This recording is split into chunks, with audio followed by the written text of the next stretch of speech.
years. And now, without further ado, we'll have Osvaldo. Thank you, Linda. You're very welcome.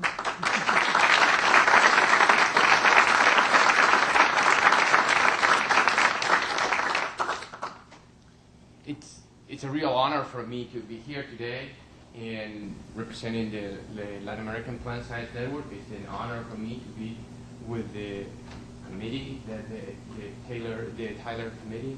It's an honor to be accompanied at this important moment by two past presidents of the Latin American Plant Science Network, Dr. Kaylin and Dr. Sonia Dietrich, by the Executive Director of the Latin American Plant Science Network.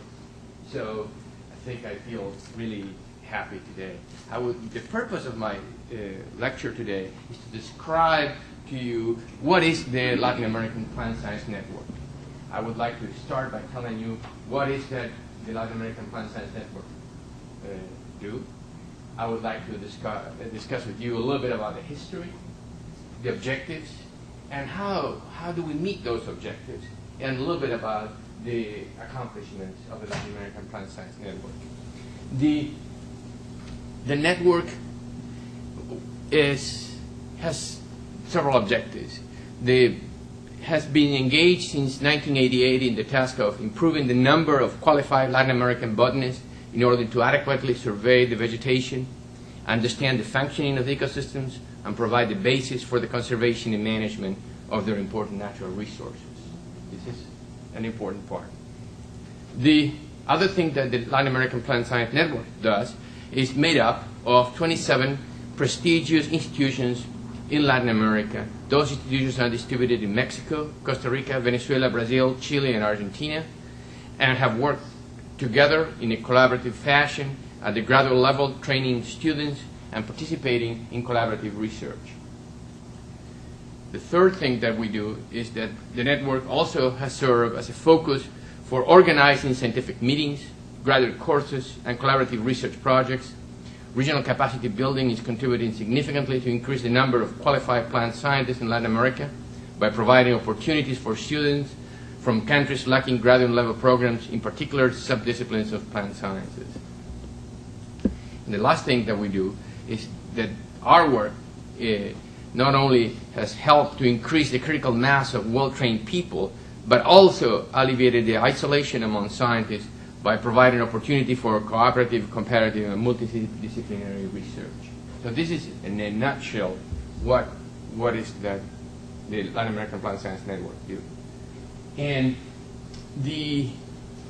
now let me start by sharing with you a little bit about the history of the Latin American Plant Science Network and the background. I think that everything looks like it started in a meeting of botanists of the region in 1985, a long time ago. And those plant scientists who got together in 1985 in Sao Paulo, they realized several things. One of the things is that the biodiversity in the region was extraordinarily high. That the 1/3 of the biodiversity of the world is in the Latin American region. That in the region there are several megadiversity countries. Mexico is a megadiversity country. Several of the hot spots of biodiversity, areas that have an enormous density of richness of species, endemic species that only occur in those areas, are located in Mexico, in Brazil, in Peru, in Colombia, the Atlantic forests of Brazil, the western part of the Amazon basin in Peru, in Brazil, Colombia, harbor an enormous biodiversity. So that richness is in sharp contrast with the availability of resources for educating our people to take advantage of those resources. Another thing that was pretty striking was there was an important amount of local know-how, but there was a large degree of isolation. And something that always has struck me is that most of the active researchers in Latin America had some sort of contacts with the North. So there were a lot of North-South contacts. But however, the contacts with their colleagues in the South were much fewer. So all of us all knew and had colleagues and worked with somebody in the US or Canada or Europe, but was much more difficult to find somebody collaborating with in another Latin American country. And maybe there are some good reasons. I think probably there were no incentives, there were no resources to foster that South-South collaboration. And that's exactly what the Latin American Plant Science Network does. The Latin American Plant Science Network focuses on South-South collaboration. And the other thing that this excellent group of people found out, that there was an important overexploitation of resources. And moreover, what was making it even more interesting is that Latin America is characterized by the juxtaposition of extremely overexploited areas with the most pristine areas.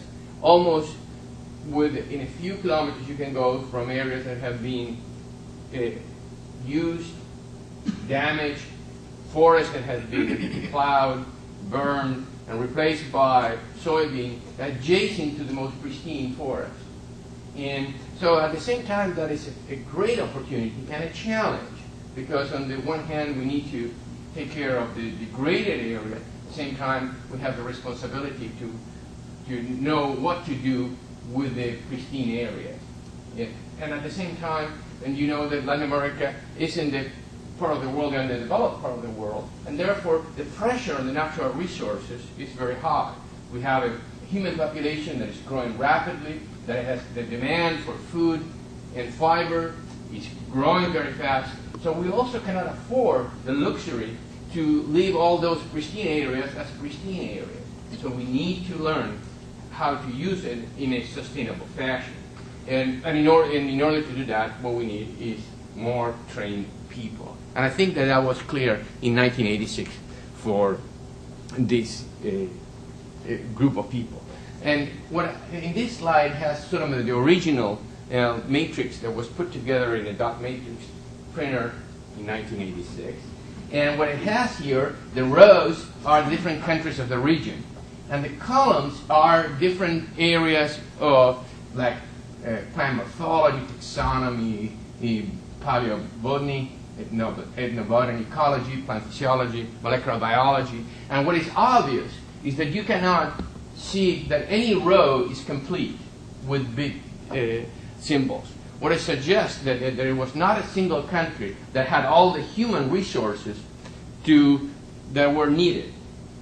And however, if you sum the columns, the idea was that all the resources were in the region.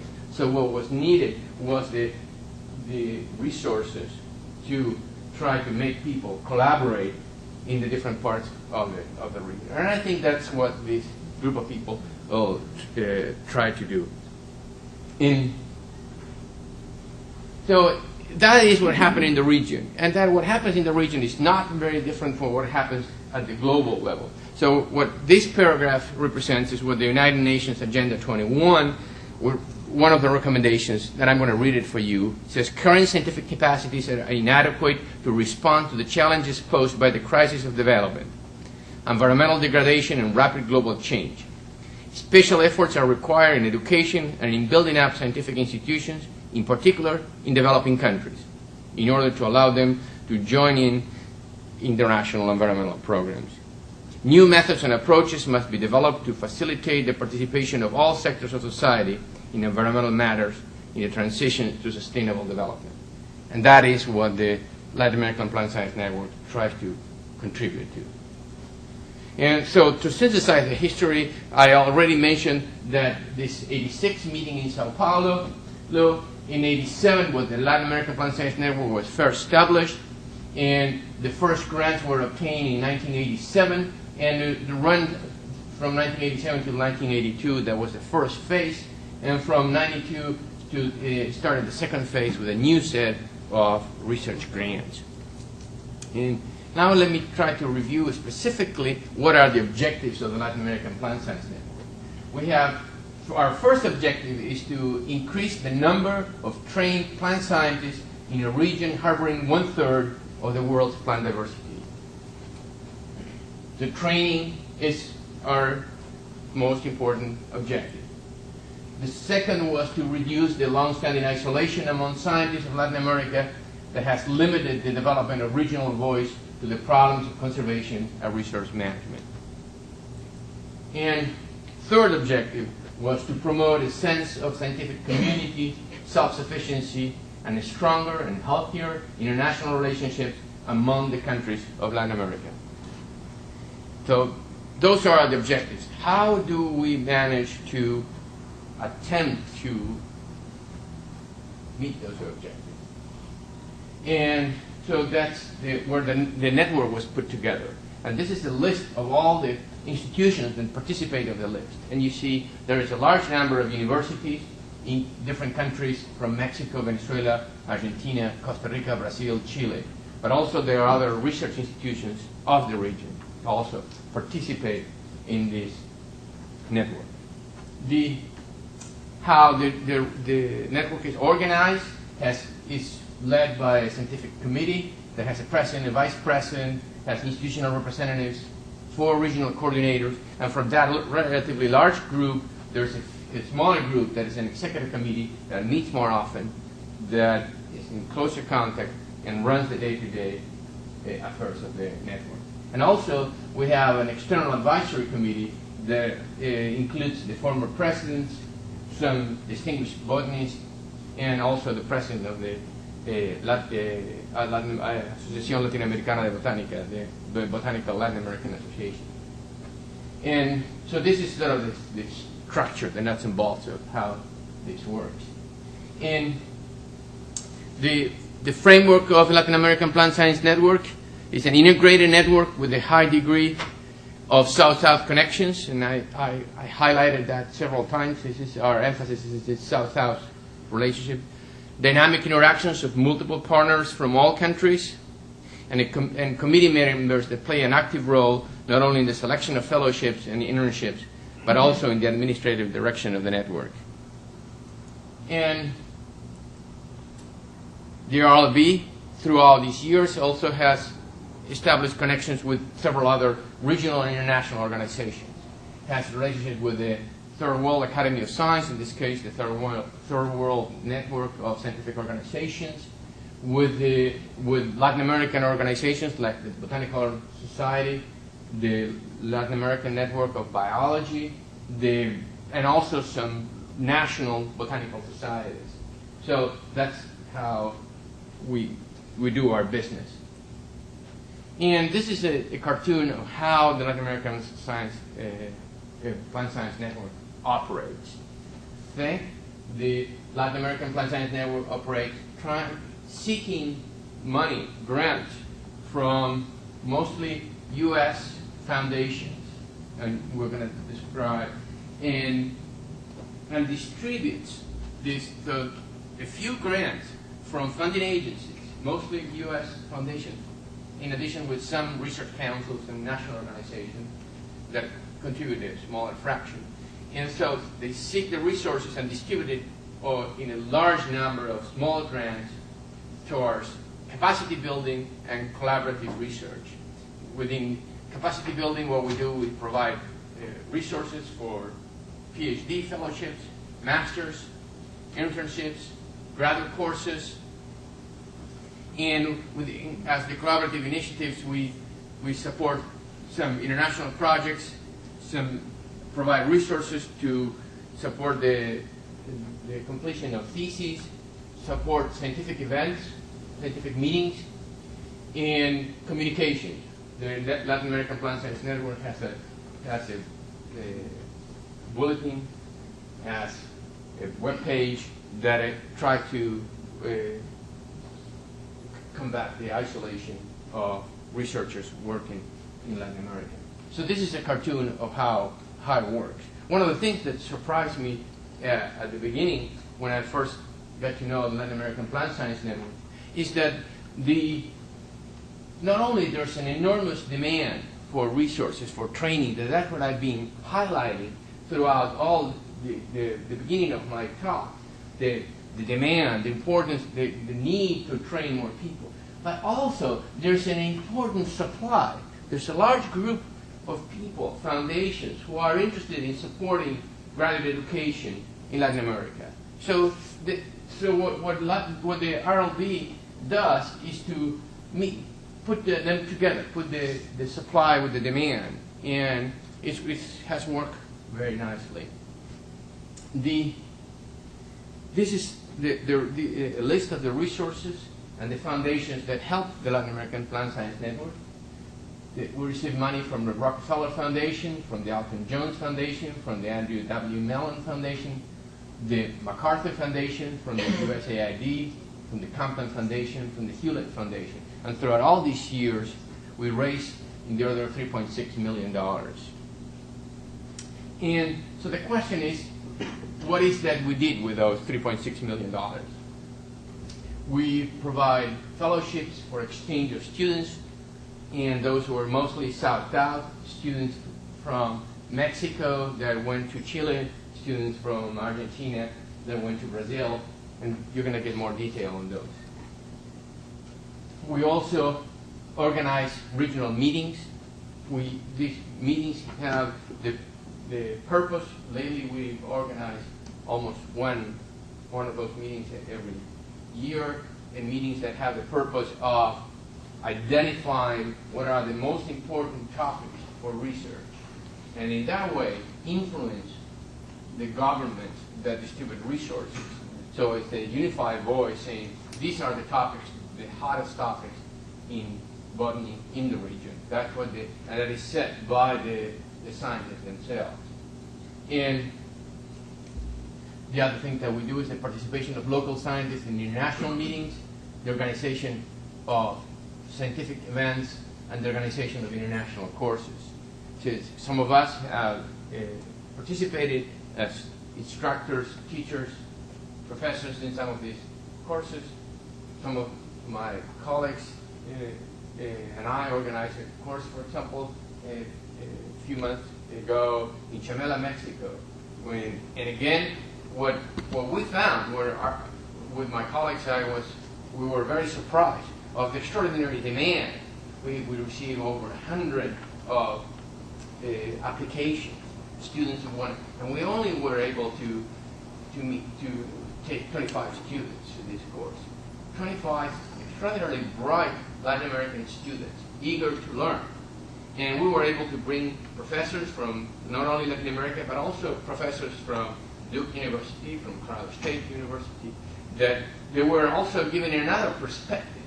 And again, I think was incredibly useful for the students. But also, our colleagues from North America also were very pleased with the experience. They also learned a lot. They also felt that, again, Latin American Plant Science Network is meeting two parts. There is a supply, there is a demand, and the network is putting those two things together. And finally, we also identify centers of excellence that is important. We facilitate the exchange of information and expertise within the region. And we coordinate training and research programs and basically provide training for scientists. And so how much of this we do? Since the very beginning, we've provided with 172 scholarships. We've given 156 research grants. We supported 83 scientific events. We organized 47 courses and provided 23 grants to support infrastructure. And this is the number of things that the Latin American Plant Science Network did. These are the resources that were devoted to the different activities. In this case, the majority of the resources went to the people, went to the students. The students who almost 1.5 million, or more than half of the resources that we raised went into fellowships to the students who pursue different degrees, doctorate degrees, masters, or simple internships. And the internships are for students who are advanced, for example, in pursuing their degree, but they need to go for 2 or 3 months to another institution to learn a technique, or to visit a library or a herbarium. And that's the idea of these short-term fellowships. And also, the next thing is the courses. The courses, we devoted a sizable amount of our resources. And here's what I was telling you about the movement of the students. And think you have here the blue arrows are the students that moved and went to, and the red arrows are the sources of the students. And you see that there are some. Mexico attracted a lot of the students. It's one of the hubs of plant science research in Latin America. One of the best institutions in the region are located in Mexico. And we have a large demand of our students to go to Mexico. So the majority wanted to go to Mexico, or a large fraction also wanted to go to Chile, Brazil, to Argentina. The sources have a large source in Argentina, in Chile, large source also in Cuba. So to give you an idea what is that we're doing, we're moving students south-south. And this is a list of the country of origin of the scholarship holders. You see that, again, Argentina is the one that provided most of the students, and followed by, I think it's Colombia, and includes, you see most of the countries of the region have provided students to the network that went somewhere else. Cuba, Peru, Bolivia, Ecuador, El Salvador, Brazil, Dominican Republic, Costa Rica, Colombia, Chile, Uruguay, Mexico, Venezuela, Guatemala, Paraguay, and Nicaragua. So this is this is where the students went. Most of the students, as I said before, in my 2 slides before, they went to Mexico. Mexico attracts a lot of our students, and it also a large fraction went to Chile, to Brazil, and a smaller number went to Argentina, Venezuela, and Costa Rica. So there are more sources and a fewer number of things. It makes sense according to the development of the science in different parts of the region. And also, I think that I wanted to share with you is what part of the plant sciences attracts the most of the students. And in this case, we see that ecology is by far the subdiscipline that attracts most of the interest of our students. So in ecology is followed by systematic psychology, biotechnology, but again, the ecology seems to be the predominant area of interest of our student population.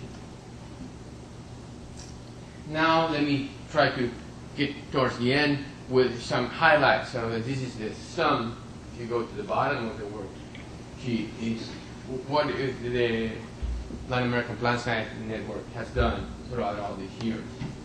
Has produced around more than 120 scientific articles and book chapters that through research that was sponsored through the Latin American Plant Science Network. There were 150 scientific papers in national and international meetings that also were supported by activities financed by the network. And also the promotion of former RLB fellows at their home institutions. This is something, once the RLB, somebody has gone through the RLB, we try to support and sort of paying trips to regional meetings to keep them as part of the family. And finally, training of new students and capacity building by former RLB fellows. This is the web page, and this is the end of my presentation.